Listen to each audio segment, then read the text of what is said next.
Today we are visiting Phillip and Sandra, who built with us many years ago a home that is the quintessential English country home, the H-shaped manor house, and also built an oak frame pool house in their garden. This is probably what everybody's dream is all about.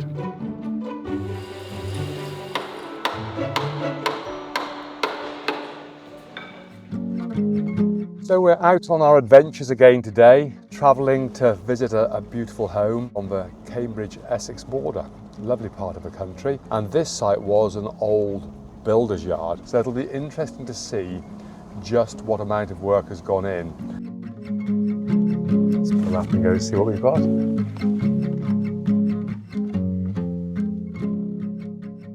How are you? Tim, lovely to see you. Fine, thank you. How are you? Sandra, good to see you, darling. Good to see you. So how long is it since I was last here? I can't remember. Yeah, well, I would think it's probably at least 2 years. It certainly has changed. I'm looking forward to the tour. Do come in. Thank you.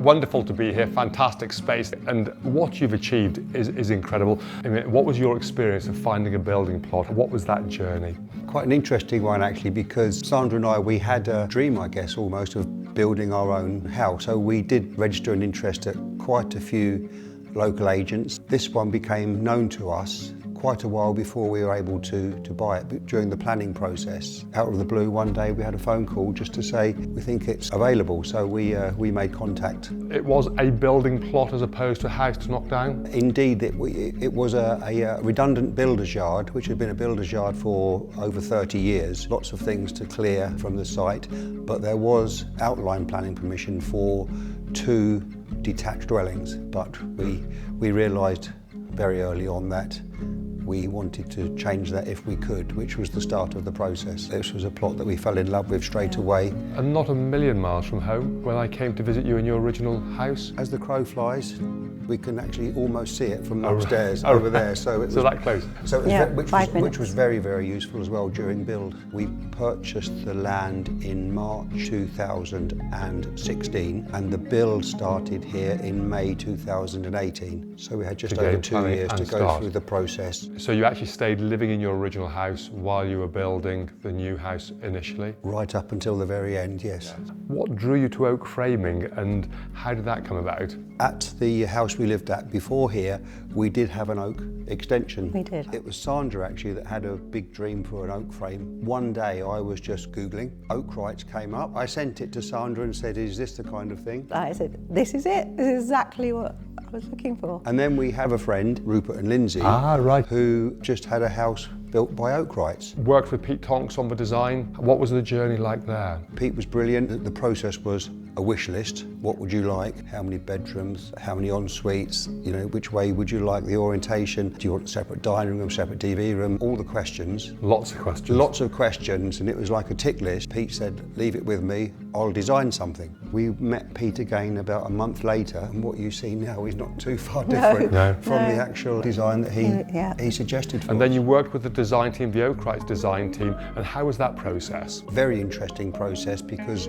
once we had a structure of a design together, which was then the first time we came to your offices to do the walkthrough process, and we could actually see it and almost start to feel the building then, and the project started to come alive. And seeing the building on plans is one thing, to actually see them through the 3-dimensional walkthrough is a completely different changer. A benefit that we had from the oak frame, which was something that we realised quite quickly, the house can become sectional.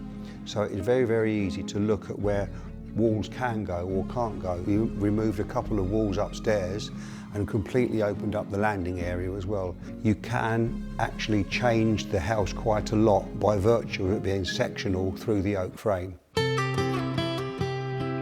So Sandra, you've told me this is your favourite space, and I think I can see why. The master bedroom, beautiful sitting space with this lovely Neptune furniture there, and then behind us there are the his and hers dressing room. Yes. Tell me all about it. Well, originally it was going to be 2 bedrooms, but we decided to take it for ourselves, the whole space, and we're really pleased we did. To have the bed facing out onto the view, the garden, I'd like to sit with my morning cup of tea. Absolutely. And look at that view. We had Neptune interior design come in and did the whole house, and I think this is my favourite, how it's turned out. We're just really delighted with it. We went to Neptune office, looked through the design, and then they bring all their accessories into your home. They leave it with you, and anything that you don't like, you can return.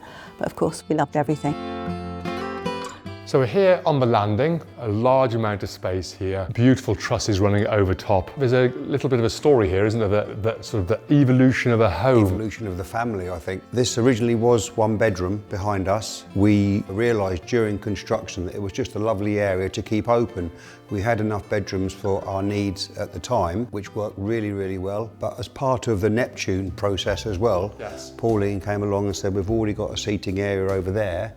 We could actually turn this into 2 bedrooms for the grandchildren who've arrived since we moved in. This was very, very easy to do. I don't think you can realise that they've never been there all the way through. Looks magnificent, and the colours look absolutely fantastic. On the oak frame itself, we tried various varnishes, various wax finishes, yeah, and in the end we did absolutely nothing apart from sand it all. People's taste is to leave the oak natural, and it looks fantastic for it. It's a very personal touch how you would like that to be finished. This is completely untreated, and I think when you touch the actual oak frame, you can feel it better, and it becomes alive more that way.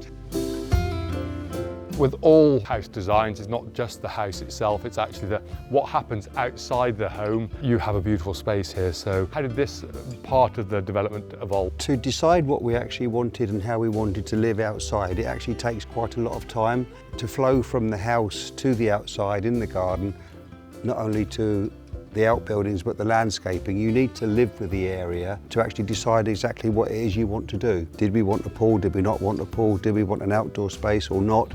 And what did we want to use it for? So with the buildings and the pool, which came first? The pool definitely came first, because obviously there's quite a lot of disruption building a pool, and then we decided after that how we wanted to live with that area as well. So first came the garden room, and then the most recent introduction is the pool house. So we've got a wet area for shower, lavatory, changing in there, so it's completely now separate from the house. Don't have to go into the house for anything now. We've put our home gym in there as well to complement that. The days you use the pool and the outdoor area with the family are just days to remember. The landscaping is very, very similar to the interior, actually, because that's taken us a long time to actually get that done professionally as well. Yes. To decide where we wanted everything to be, how we wanted to live. Take your time to actually make those decisions. I think for anybody who's embarking upon the self-build journey, it's always nice to hear from people who have been there.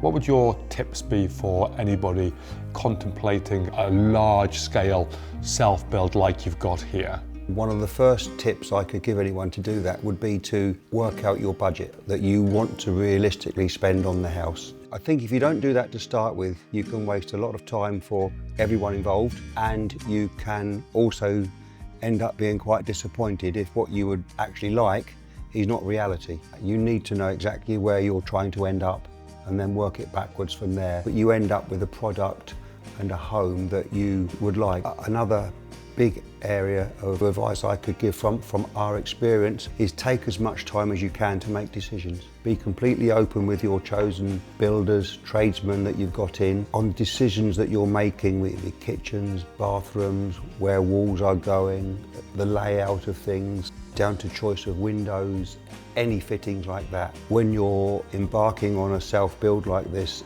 mistakes can become very costly. What would your tip be for the interior? We upcycled a lot of stuff, and we brought our old furniture in. And again, it was just time for it to evolve and to live with it. And eventually, like I've said before, we ended up with the interior designer coming in, and she just enhanced what we have here. Pinterest was a great thing for us, looking on Pinterest, and we got a lot of ideas through that. If you're able to, enjoy it. Build your own home is such a wonderful thing to do. Plenty of good people there, there's plenty of good advice out there. It's a dream that you have. It's something when you're doing it, you're probably saying, oh, I'm only going to do this once, so why not enjoy it? Well, thank you very much indeed. Today, we've had a wonderful visit to the quintessential English country home, the H-shaped manor house. I hope you've enjoyed the visit. Please like, subscribe, and leave us a comment. What would you like to find out about self-build and how we can help your journey?